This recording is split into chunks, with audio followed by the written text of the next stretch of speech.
Hello everyone. तो हम लोगों ने लास्ट टाइम पे यहाँ तक पढ़ लिया था जहाँ मैंने आपको बताया था कि कैसे केमिकल रिएक्शन हो रही है तो उसको कैसे पता लगाते हैं।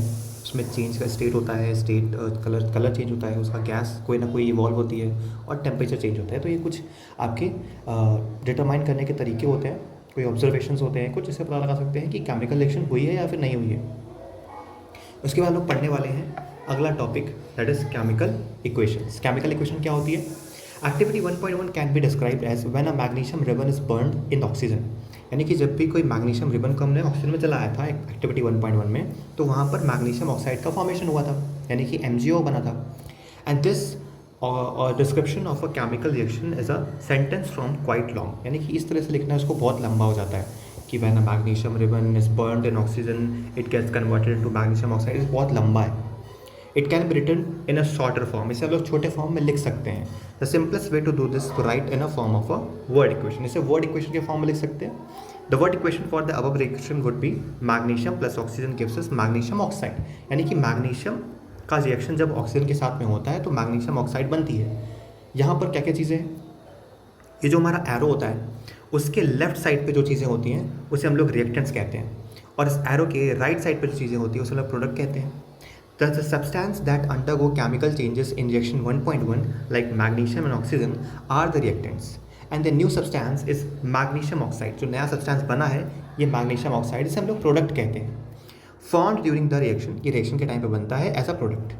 अ word equation shows change of reactants to products through an arrow place between them. उसके बीच में एक एरो का हम लोग लगा देते हैं जिससे पता चलता है कि रिएक्शन कहाँ जा रही है, किस तरफ जा रही है, राइट साइड जा रही है, लेफ्ट साइड जा रही है। The reactants are written on left hand, हमेशा लेफ्ट हैंड पे लिखते हैं रिएक्टेंट्स को, and with a plus sign between them, उनके बीच में प्लस का साइन होता है। Similarly products are written on the right hand side, यानी are just with a plus sign. तो जो प्रोडक्ट्स होते हैं उसके बीच में भी वो भी राइट साइड पर लेके जाते हैं और उसके बीच में भी प्लस साइन लगाया जाता है। अगर यहाँ पर कोई दूसरा प्रोडक्ट होता है तो वहाँ पर भी प्लस लगा होता है बीच में। एंड द एरो हेड, जो एरो का हेड होता है, यानी कि ये एरो का head points towards the products, हमेशा प्रोडक्ट की तरफ पॉइंट करता है। And shows the direction of the reaction, और रिएक्शन का डायरेक्शन शो करता है। ठीक है। राइटिंग अ केमिकल इक्वेशन, अब किसी केमिकल इक्वेशन को कैसे लिखा जाता है, कैसे लिखते हैं? तो is there any other shorter way for representing chemical equation? क्या कोई दूसरा और तरीका है केमिकल इक्वेशन को शो करने का? तो हाँ है। केमिकल सिंबल्स यूज़ करके हम लोग उसे और छोटा कर सकते हैं। Chemical equations can be made more concise and useful if we use chemical formula instead of words. अगर हम लोग वर्ड्स की जगह पे केमिकल फॉर्मूला यूज़ करें तो और छोटी और कंसाइज हो जाएगी और यूजफुल हो जाएगी। अ chemical equation represents a chemical number. तो केमिकल रिएक्शन, तो एक जो केमिकल इक्वेशन होती है वो केमिकल रिएक्शन को शो करती है। And if you recall formula of magnesium, magnesium का फॉर्मूला क्या होता है हम लोग को पता होगा, दैट इज़ Mg। ऑक्सीजन का फॉर्मूला क्या होता है, दैट इज़ O2। और मैग्नीशियम ऑक्साइड का फॉर्मूला क्या होता है, MgO।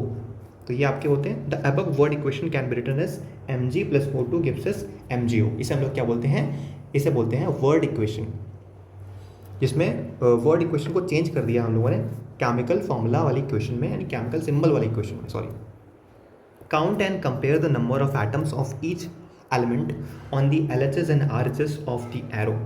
अब यहाँ पर हमें नंबर ऑफ एटम्स कंपेयर करने हैं LHS में और RHS में, एरो के आस पास, यानी कि राइट हैंड साइड पर और लेफ्ट हैंड साइड पे। If the number of atoms of each element the same on the both sides, if yes then the equation is balance. अगर दोनों साइड पे नंबर ऑफ एटम्स सेम है, सारे number of atoms, यानी magnesium के atoms, oxygen के atoms दोनों side पे सेम है, यानी रिएक्टेंट साइड पे भी और प्रोडक्ट के साइड पे भी सेम है, इसका मतलब आपकी रिएक्शन बैलेंस है। एंड इफ़ नॉट, अगर नहीं बैलेंस है यानी नहीं इक्वल है, then the equation is unbalance because the mass is not the same on both sides of the equation. यानी कि मास सेम नहीं है, इस साइड का मास और इस साइड का मास सेम नहीं होगा अगर ये एटम्स बैलेंस नहीं होंगे। जैसे आपको यहाँ पर इक्वेशन में दिख रहा है कि ये एटम्स, ये जो रिएक्शंस है ये बैलेंस नहीं है। इसे बैलेंस कैसे करेंगे आपको बताएंगे आगे। तो such a chemical equation is a skeletal chemical equation for a reaction, और इस तरह की रिएक्शन को हम लोग स्केलेटल केमिकल रिएक्शन कहते हैं। स्केलेटल यानी ढांचा है ये, सिर्फ अभी बैलेंस केमिकल इक्वेशन नहीं बनी है। Equation 1.2 is a skeletal chemical reaction for the burning of magnesium in air. ये जो आपकी इक्वेशन 1.2 है, यानी कि ये वाली, ये एक स्केलेटल केमिकल रिएक्शन है किसकी, बर्निंग ऑफ मैग्नीशियम एयर की। कैसे बैलेंस नहीं होता है आइए आपको बताते हैं। तो यहाँ पर थोड़ा सा स्पेस क्रिएट करते हैं और उसको आपको लेके चलते हैं यहाँ पर। Magnesium plus oxygen gives us MgO। Magnesium का जो आपका एटॉमिक मास होता है दैट इज़ 24, ऑक्सीजन का होता है दैट इज़ 32। यहाँ पर कितना हो जाएगा 24 + 16, तो इसको आप काउंट करेंगे टोटल तो ये कितना बनेगा, ये बनेगा 56। और इसे आप काउंट करेंगे टोटल तो कितना बनेगा, ये बनेगा 40। यानी देखो आप देख सकते हो कि ये बैलेंस नहीं है। अब जो मैं केमिकल इक्वेशन को बैलेंस करके लिखता हूँ, कैसे लिखता हूँ इसे, 2Mg + O2 गिव्स अस 2MgO। अब इसको देखते हैं, 24 टू जा कितना होता है 48 + 32 गिव्स अस 40 × 2 दैट इज़ 80। तो क्या ये 80 हो गया, यस ये आपका 80 हो गया, इधर भी 80 इधर भी 80, यानी कि ये बराबर है। तो इसको हम लोग बोलते हैं बैलेंस्ड केमिकल इक्वेशन, बैलेंस्ड